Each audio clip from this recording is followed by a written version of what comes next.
Hi ಎಲ್ಲರಿಗೂ ನಮಸ್ಕಾರ. ಬನ್ನಿ ಪ್ರೇಮ ಕಾವ್ಯ ಸೀರಿಯಲ್ ಏನಾಗ್ತಾ ಇದೆ ಅಂತ ನೋಡಿಕೊಂಡು ಬರೋಣ. ಈ ಕಡೆ ಮಹೇಶ್ ಅವರಿ ಅಳ್ತಾ ಇರಬೇಕಾದ್ರೆ, ಆಂಟಿ ಪ್ಲೀಸ್ ಆಂಟಿ ಹೇಗಾದರೂ ಮಾಡಿ ಈ ಮದುವೆನ ನಿಲ್ಲಿಸಲೇಬೇಕು ಅಂತ ಹೇಳಿದಾಗ, ಸ್ನೇಹ ಮೊದಲು ನಿಮ್ಮ ಅಪ್ಪಗೆ ಕಾಲ್ ಮಾಡಮ್ಮ, ಅವರೇ ಏನೋ ಒಂದು ಮಾಡ್ತಾರೆ, ಮೊದಲು ಈ ರಾಮ್ ಪ್ರೇಮ ಮದುವೆನ ನಿಲ್ಲಿಸ್ಬೇಕು ಅಂತ ಹೇಳಿದ ತಕ್ಷಣ ಹೌದು ಆಂಟಿ ಅಂತ ಹೇಳ್ಬಿಟ್ಟು ಅವ್ರ ಅಪ್ಪಗೆ ಕಾಲ್ ಮಾಡ್ತಾಳೆ. ಸ್ನೇಹ ಎಲ್ಲಮ್ಮ ಇದೆಯಾ, ಮದುವೆ ಮಂಟಪದಲ್ಲಿ ಏನು ನಡೀತಾ ಇದೆ, ಆ ಇನ್ಸ್ಪೆಕ್ಟರ್ಗೆ ಮಾತಾಡೋದಕ್ಕೆ ಫೋನ್ ಕೊಡ್ತೀನಿ ಅಂತ ಹೇಳಿದೆ. ನೋಡಿದ್ರೆ ಆ ಇನ್ಸ್ಪೆಕ್ಟರು ಫೋನಲ್ಲಿ ಮಾತಾಡಲಿಲ್ಲ.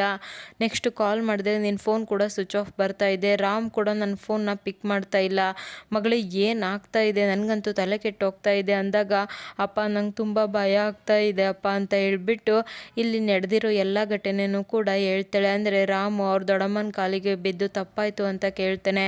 ಆಮೇಲೆ ಪ್ರೇಮ ತಪ್ಪು ಮಾಡಿದ್ದಾಳೆ ಅಂತ ಪ್ರೂವ್ ಮಾಡ್ತೀನಿ ಅಂತ ಗಣೇಶ ಹತ್ರ ಕರ್ಕೊಂಡು ಹೋಗಿದ್ದು, ಅದಾದಮೇಲೆ ಪಟಾಕಿ ಕೂಡ ಸುಳ್ಳು ಹೇಳಿದ್ದು ಎಲ್ಲದನ್ನೂ ಕೂಡ ಕೇಳಿಸ್ಕೊಂಡು ಅವ್ರ ಅಪ್ಪಗಂತೂ ತುಂಬಾ ಕೋಪ ಬಂದ್ಬಿಡುತ್ತೆ. ಏನಮ್ಮ ಹೇಳ್ತಾ ಇದೆಯಾ ಮಗಳೇ, ಇಷ್ಟೆಲ್ಲ ಆದಮೇಲೆ ಆ ರಾಮು ಮದುವೆಗೆ ಯಾಕೆ ಒಪ್ಕೋಬೇಕು, ನನಗೆ ಮದುವೆ ಇಷ್ಟ ಇಲ್ಲ ಅಂತ ಹೇಳ್ಬೋದು ತಾನೇ ಅಂದಾಗ, ಅಯ್ಯೋ ಡ್ಯಾಡ್ ಮನೆಯವರೆಲ್ಲರೂ ಕೂಡ ಅವನ್ನ ಬಲವಂತ ಮಾಡ್ತಾ ಇದ್ದಾರೆ, ಮದುವೆ ಆಗಲೇಬೇಕು ಅಂತ ಅವನ ಹತ್ರ ಮಾತು ತಗೊಳ್ತಾ ಇದ್ದಾರೆ ಡ್ಯಾಡ್, ನನಗೆ ಯಾಕೋ ತುಂಬ ಭಯ ಆಗ್ತಾ ಇದೆ ಡ್ಯಾಡ್, ಏನಾದರೂ ಮಾಡಿ ಮದುವೆನ ನಿಲ್ಲಿಸಿ ಅಂತ ಹೇಳಿದಾಗ, ನಾನು ಇವಾಗಲೇ ಕಮಿಷನರ್ ಹತ್ರ ಮಾತಾಡ್ತೀನಿ, ಅದೇಗೆ ಈ ಮದುವೆ ನಡೆಯುತ್ತೆ ನಾನು ಕೂಡ ನೋಡ್ತೀನಿ ಅಂತ ಹೇಳಿದ ತಕ್ಷಣ, ಡ್ಯಾಡ್ ಏನೋ ಒಂದು ಮಾಡಿ ಡ್ಯಾಡ್ ಅಂತ ಸ್ನೇಹ ಹೇಳ್ತಾಳೆ. ಆವಾಗ ಅವ್ರ ಅಪ್ಪ ಕೂಡ ಇಲ್ಲಿ ಕಮಿಷನರ್ ಅವ್ರಿಗೆ ಕಾಲ್ ಮಾಡ್ತಾರೆ. ಹೇಳಿ ಏನು ಸಡನ್ ಆಗಿ ಕಾಲ್ ಮಾಡಿದ್ದೀರಾ ಅಂದಾಗ, ನೋಡಿ ಕಮಿಷನರ್, ನನ್ನ ಮಗಳು ರಾಮ್ ಅನ್ನೋ ಒಬ್ಬ ಡಾಕ್ಟರ್ನ ಇಷ್ಟಪಡ್ತಾ ಇದ್ಲು, ಆದರೆ ಸಡನ್ ಆಗಿ ಈ ರೀತಿ ಎಲ್ಲ ಆಗಿದೆ ಅಂತ ಏನೇ ನಡೆದಿದ್ದನೋ ಅದನ್ನು ಕಮಿಷನರ್ ಹತ್ರ ಹೇಳಿದ ತಕ್ಷಣ, ಹೌದಾ ಇಷ್ಟೆಲ್ಲ ಆಯ್ತಾ, ಆಗಿದ್ರೆ ಇರಿ ನಾನು ನನ್ನ ಇನ್ಸ್ಪೆಕ್ಟರ್ ಹತ್ರ ಮಾತಾಡಿ ವಿಷಯ ಏನಿದೆ ಅದನ್ನು ತಿಳ್ಕೊಳ್ತೀನಿ, ಬಲವಂತದ ಮದುವೆ ಆದರೆ ಇವಾಗಲೇ ನಿಲ್ಸೋಕೆ ಹೇಳ್ತೀನಿ ಅಂತ ಕಮಿಷನರ್ ಕೂಡ ಹೇಳ್ತಾರೆ. ಅವಾಗ ಧನರಾಜ್ ಕೂಡ ಅದೇನು ಮಾಡ್ತಿರೋ ಗೊತ್ತಿಲ್ಲ, ಮೊದಲು ಈ ಮದುವೆ ನಿಲ್ಲಬೇಕು ಅಂತ ಹೇಳ್ಬಿಟ್ಟು ಕಾಲ್ನ ಕಟ್ ಮಾಡ್ತಾನೆ. ಕಮಿಷನರ್ ಕೂಡ ಇಲ್ಲಿ ಪೊಲೀಸ್ಗೆ ಕಾಲ್ ಮಾಡಿದ ತಕ್ಷಣ, ಏನ್ರಿ ಡಾಕ್ಟರ್ ರಾಮ್ ಜೊತೆ ಬೇರೆ ಯಾವುದೋ ಹುಡುಗಿನ ತಗೊಂಡು ಬಂದು ಮದುವೆ ಮಾಡ್ತಾ ಇದ್ದೀರಾ ಅಂತೆ, ಯಾಕೆ ಈ ರೀತಿ ಮಾತಾಡ್ತಾ ಇದ್ದೀರಾ ಅಂತ ಕೇಳಿದಾಗ, ಅಯ್ಯೋ ಸರ್ ಆ ರೀತಿ ಏನಿಲ್ಲ ಸರ್, ಆ ಡಾಕ್ಟರ್ ಇದ್ದಾನೆ ಅಲ್ವಾ, ಅವನು ಸಿಟಿಯಲ್ಲಿ ಒಂದು ಹುಡುಗಿನ ಇಷ್ಟಪಟ್ಟರೆ ಈ ಹಳ್ಳಿಯಲ್ಲೂ ಕೂಡ ಒಂದು ಹುಡುಗಿನ ಇಷ್ಟಪಟ್ಟು ಮೋಸ ಮಾಡ್ತಾ ಇದ್ದ, ಈಗೀಗೆಲ್ಲ ಆಯಿತು ಸರ್, ಅದಕ್ಕೆ ನಾನು ಈ ಮದುವೆನ ಮಾಡಿಸ್ಬೇಕು ಅಂತ ನಿರ್ಧಾರ ಮಾಡಿದ್ದೀನಿ ಅಂದಾಗ, ಏನ್ರಿ ಹೇಳ್ತಾ ಇದ್ದೀರಾ, ಇಂಥ ಡಾಕ್ಟರ್ಗೆ ಆ ಧನರಾಜು ತನ್ನ ಮಗಳನ್ನ ಕೊಟ್ಟು ಮದುವೆ ಮಾಡಬೇಕು ಅಂತ ನೋಡ್ತಾ ಇದ್ದಾನೆ, ಮೊದಲು ಅವನು ಎಂಥವನು ಅಂತ ಆ ಧನರಾಜ್ಗೆ ಹೇಳ್ತೀನಿ ಅಂತ ಮತ್ತೆ ಧನರಾಜ್ಗೆ ಕಾಲ್ ಮಾಡ್ತಾರೆ. ಏನ್ರಿ ನೀವು ಅಂಥ ಡಾಕ್ಟರ್ಗೆ ಯಾಕೆ ನಿಮ್ಮ ಮಗಳನ್ನ ಕೊಟ್ಟು ಮದುವೆ ಮಾಡ್ತೀರಾ, ಅವನು ಆ ಹುಡುಗಿಗೂ ಕೂಡ ಮೋಸ ಮಾಡಿ ನಿನ್ನ ಮಗಳಿಗೂ ಕೂಡ ಮೋಸ ಮಾಡ್ತಾ ಇದ್ದಾನೆ ಅಂದಾಗ, ಅಯ್ಯೋ ಇಲ್ಲ ಕಮಿಷನರ್, ಆ ರೀತಿ ಆಗೋಕ್ಕೆ ಸಾಧ್ಯನೇ ಇಲ್ಲ, ಇಡೀ ಕರ್ನಾಟಕದಲ್ಲಿ ಫೇಮಸ್ ಡಾಕ್ಟರಲ್ಲಿ ರಾಮ್ ಕೂಡ ಒಬ್ಬರು, ಯಾರು ಬೇಕು ಅಂತಲೇ ಅವ್ರ ಹೆಸರಿಗೆ ಮಸಿ ಬೆಳಿಬೇಕು ಅಂತ ಆ ರೀತಿ ಮಾಡಿದರೆ, ನಿಯತ್ತು ಅಂತ ಬಂದರೆ ರಾಮ್ನ ಯಾವತ್ತೂ ಮೀರ್ಸೋಕ್ಕಾಗೋದಿಲ್ಲ ಅಂತ ಮನುಷ್ಯ ಅವನು, ನಾನು ಇದನ್ನು ಒಪ್ಕೊಳ್ಳೋದಿಲ್ಲ ಅಂತ ಧನರಾಜ್ ಹೇಳಿದ ತಕ್ಷಣ, ಅಲ್ಲ ನೀವು ನೋಡಿದರೆ ಈ ರೀತಿ ಹೇಳ್ತಾ ಇದ್ದೀರಾ, ಆ ಇನ್ಸ್ಪೆಕ್ಟರ್ ನೋಡಿದರೆ ಆ ರೀತಿ ಹೇಳ್ತಾ ಇದ್ದಾರೆ, ಒಂದ್ಸಲ ಅವನ ಹತ್ರ ಮಾತಾಡಿರ್ತೀನಿ ನೋಡಿ, ಬಲವಂತದ ಮದುವೆ ಆದರೆ ನಿಜವಾಗ್ಲೂ ಕೂಡ ಈ ಮದುವೆನ ನಿಲ್ಲಿಸ್ತೀನಿ, ಒಂದು ಪಕ್ಷ ರಾಮ್ ಇಷ್ಟಪಟ್ಟು ಈ ಮದುವೆನ ಆದರೆ ನನ್ನಿಂದ ಏನೂ ಆಗೋದಿಲ್ಲ, ಐ ಆಮ್ ಹೆಲ್ಪ್ಲೆಸ್ ಅಂತ ಹೇಳ್ಬಿಟ್ಟು ಕಾಲ್ನ ಕಟ್ ಮಾಡ್ತಾರೆ. ಆವಾಗ ಧನರಾಜ್ ಕೂಡ ಇಲ್ಲಿ ಸ್ನೇಹಗೆ ಕಾಲ್ ಮಾಡಿಬಿಟ್ಟು, ನೋಡಮ್ಮ ಸ್ನೇಹ, ರಾಮ್ ಏನಾದರೂ ಬಲವಂತವಾಗಿ ಮದುವೆ ಆಗ್ತಾ ಇದ್ದರೆ ಇವಾಗಲೇ ಆ ಮದುವೆನ ನಿಲ್ಲಿಸ್ಬೋದು, ಒಂದು ಪಕ್ಷ ರಾಮ್ ನಾನು ಇಷ್ಟಪಟ್ಟು ಮದುವೆ ಆಗ್ತಾ ಇದ್ದೀನಿ ಅಂತ ಹೇಳಿದ್ರೆ ನಾವೇನು ಮಾಡೋಕ್ಕಾಗೋದಿಲ್ಲ ಅಂತ ಹೇಳ್ತಾನೆ. ಡ್ಯಾಡ್ ಆಗಿದ್ರೆ ಏನು ಮಾಡೋದು ಡ್ಯಾಡ್ ಅಂದರೆ, ಏನೂ ಇಲ್ಲಮ್ಮ, ಹೋಪ್ಲೆಸ್ ಅಷ್ಟೇ, ನಾವು ರಾಮ್ನ ಮರಿಬೇಕು ಅಷ್ಟೇ ಅಂತ ಹೇಳ್ಬಿಡ್ತಾನೆ. ಅವಾಗಂತೂ ಸ್ನೇಹಗೆ ತುಂಬಾ ಗಾಬರಿ ಆಗಿಬಿಡುತ್ತೆ. ಅಯ್ಯೋ ಆಂಟಿ, ರಾಮ್ ಬಲವಂತವಾಗಿ ಮದುವೆ ಆಗ್ತಾ ಇದ್ದಾನೆ ಅಂತ ಗೊತ್ತಾದರೆ ಮದುವೆ ಇವಾಗಲೇ ನಿಲ್ಲುತ್ತೆ, ಬನ್ನಿ ಆಂಟಿ ಇವಾಗಲೇ ಹೋಗಿ ರಾಮ್ ಹತ್ರ ಮಾತಾಡೋಣ ಅಂದಿದ ತಕ್ಷಣ ಎಲ್ಲರೂ ಕೂಡ ಬರ್ತಾರೆ. ಅದೇ ಟೈಮ್ಗೆ ಈ ಕಡೆ ಕಲ್ಯಾಣಿ ಕೂಡ ಶ್ರೀಧರ್ ಕರ್ಕೊಂಡು ಹೋಗಿ ರಾಮ್ನ ರೆಡಿ ಮಾಡು ಅಂತ ಹೇಳ್ತಾ ಇರಬೇಕಾದ್ರೆ, ನಿಲ್ಲಿಸಿ ಅಂತ ಮಹೇಶ್ವರಿ ಬರ್ತಾಳೆ.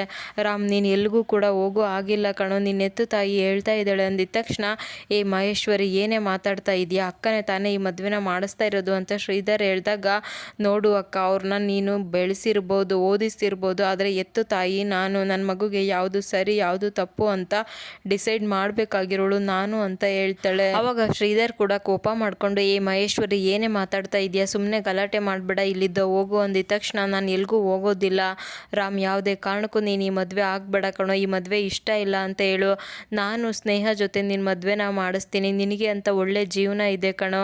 ನೀನು ಇವ್ರ ಮಾತುಗಳ್ನ ಕೇಳ್ಕೊಂಡ್ಬಿಟ್ಟು ನಿನ್ನ ಜೀವನನ ಹಾಳು ಮಾಡ್ಕೋಬೇಡ ರಾಮ್.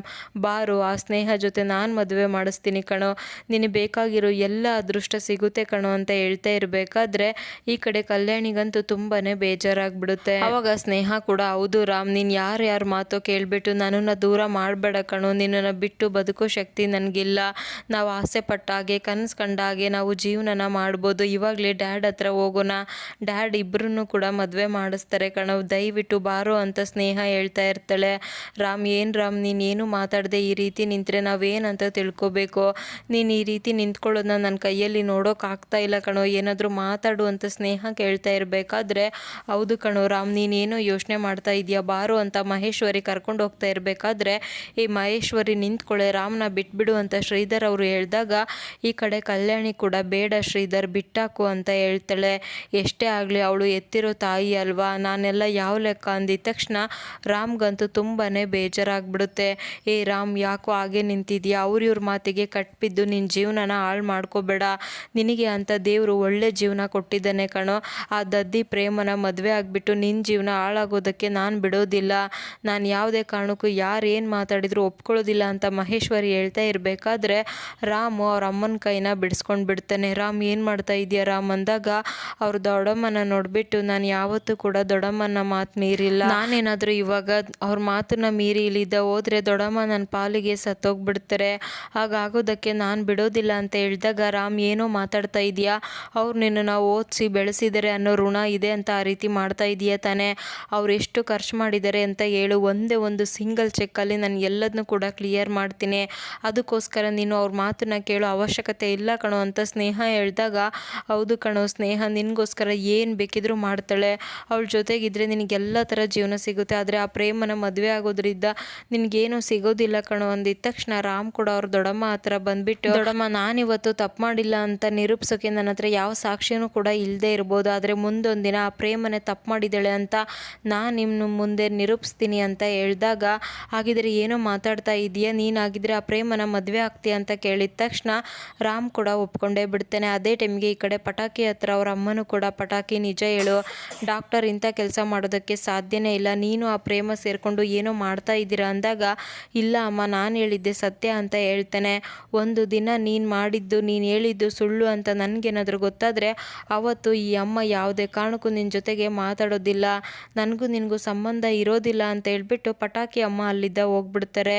ಅದೇ ಟೈಮ್ಗೆ ಈ ಕಡೆ ರಾಮ್ನ ಕರ್ಕೊಂಡು ಶ್ರೀಧರ್ ಕೂಡ ಮದುವೆಗೆ ರೆಡಿ ಮಾಡಬೇಕು ಅಂತ ಕರ್ಕೊಂಡು ಬರ್ತಾರೆ. ಅವಾಗಂತೂ ಸ್ನೇಹ ಅದನ್ನು ನೋಡಿಬಿಟ್ಟು ತಲೆ ಸುತ್ತಿ ಕೆಳಗಡೆ ಬಿದ್ದುಬಿಡ್ತಾಳೆ. ಇನ್ನು ಮಹೇಶ್ವರಿ ಕೂಡ ಸ್ವಲ್ಪ ನೀರೆಲ್ಲ ತಗೊಂಡು ಬಂದು ಸ್ನೇಹ ಮೇಲೆ ಹಾಕಿ ಸ್ನೇಹಗೆ ನೀರು ಕುಡಿಸಿ ಎಚ್ಚರ ಮಾಡ್ತಾಳೆ.